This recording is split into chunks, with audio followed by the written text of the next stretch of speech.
সব ডুবে গেছে।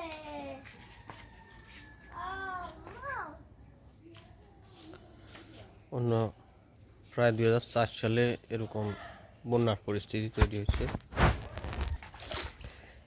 এখানে। অন্য প্রায় 2004 সালে হালকা পানি উঠছে, কিন্তু সেই সময় 2 থেকে 3 দিন ছিল।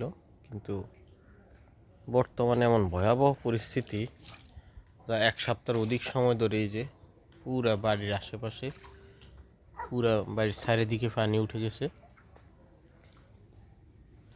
বাড়ির চারিদিকে পানি উঠে গেছে একেবারে। আমাদের পাশে যে ক্যানেলটা আছে, এই ক্যানেল একেবারে হচ্ছে টইটুম্বুর ক্যানেল উপচে পড়া হয়ে একেবারে আমাদের ওখান দিয়ে ওই পাশ দিয়ে পানি বাড়িতে প্রবেশ করছে। এই পাশ দিয়ে একটু উঁচু, এই কারণে এখানে পানিটা প্রবেশ করে না, ওই দিক দিয়ে প্রবেশ করে ফেলছে।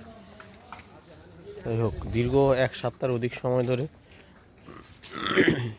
এখানে পানি জমা আছে, কমতেছে না।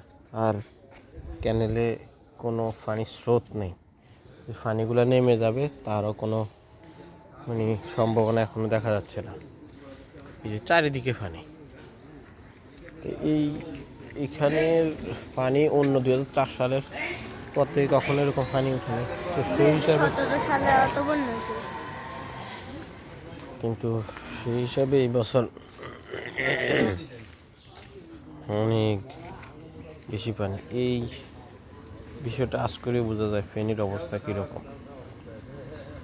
ফেনী সহ অন্যান্য বাঁধগুলো, ডুম্বুর বাঁধ খুলে দেওয়ার কারণে আসলে এরকম আরও বৃষ্টির প্রকোপটাও বেশি ছিল। কিন্তু এখন এই 2 দিন বৃষ্টি নেই, তেমন বৃষ্টির পানি এই 2 দিন তেমন নেই। তারপরেও কিন্তু পানি কমতেছে না।